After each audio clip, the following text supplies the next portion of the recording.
এখনো উৎসুক মানুষের ভিড় গণভবন, সংসদ ভবন ও প্রধানমন্ত্রীর কার্যালয় সহ রাষ্ট্রীয় সব স্থাপনায়।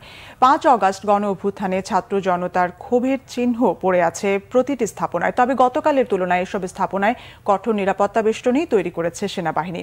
জনগণের টাকায় গড়া এসব রাষ্ট্রীয় সম্পদ আর যাতে নষ্ট না হয় এমন প্রত্যাশার কথা জানান সাধারণ মানুষ। মুহিবুল্লাহ মুহিবের রিপোর্টে বিস্তারিত। দেয়াল আর শক্ত বেষ্টনী ভেঙে সোমবার গণভবনে ঢুকে পড়ে লাখো জনতা। পুরো স্থাপনাটিতে এখন শুধুই ক্ষতচিহ্ন। এলোপাথারি পড়ে আছে প্রধানমন্ত্রীর বাসভবনের মালামাল। এখানকার বেশিরভাগ মালামালই লুট হয়েছে অভ্যুত্থানের দিন। তবে এখন পুরো স্থাপনার নিরাপত্তার দায়িত্বে রয়েছে সেনাবাহিনী, কিন্তু উৎসুক মানুষের ভিড় যেন লেগেই আছে সেখানে। আমাদের যে অত্যাচারটা করছে তার সাঙ্গুবাঙ্গুরা আমাদের খুব কষ্ট লাগছে।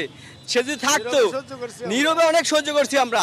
রাষ্ট্রের অধিনায়ক ছিলেন, আজকে তার ধ্বংসস্তূপ আমরা দেখতে আসছি। শেখ হাসিনা আজকে গণভবন ইটা পর্যন্ত খোলায় নিয়ে গেছে ভাই। আজকে বাংলার মানুষ কত অতিষ্ঠ ছিল তার প্রতি, আমাদের দেশেরই সম্পদ।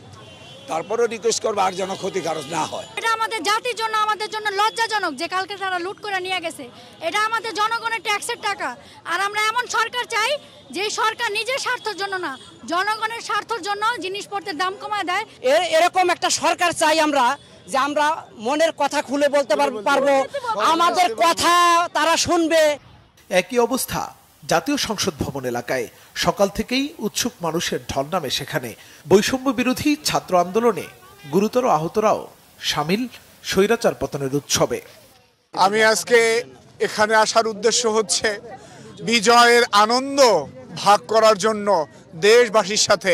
আমার বর্তমান 33 বছর বয়স। এই বয়সে সবচেয়ে দুঃখের বিষয় হচ্ছে আমি এই বয়সে কোনো ধরনের কোনো জাতীয় সংসদ নির্বাচনে আমি ভোট দিতে পারিনি। দেশটা আমাদের সবার। আজকে দেশের মধ্যে যে বিশৃঙ্খলা চলতেছে, আমরা সবাই চাই সবাই মিলে এই দেশটাকে শোষণমুক্ত একটা সুস্থ শাসক যেন আমরা পাই, দেশের উন্নতি হোক। তবে সোমবারের তুলনায় উৎসুক মানুষের ভিড় কিছুটা কম দেখা যায় প্রধানমন্ত্রীর কার্যালয়ের সামনে। পুরো স্থাপনার নিরাপত্তায় নিয়োজিত রয়েছে সেনাবাহিনী ও পিজিআর। মুহিবুল্লাহ মুহিব, বাংলা ভিশন, ঢাকা।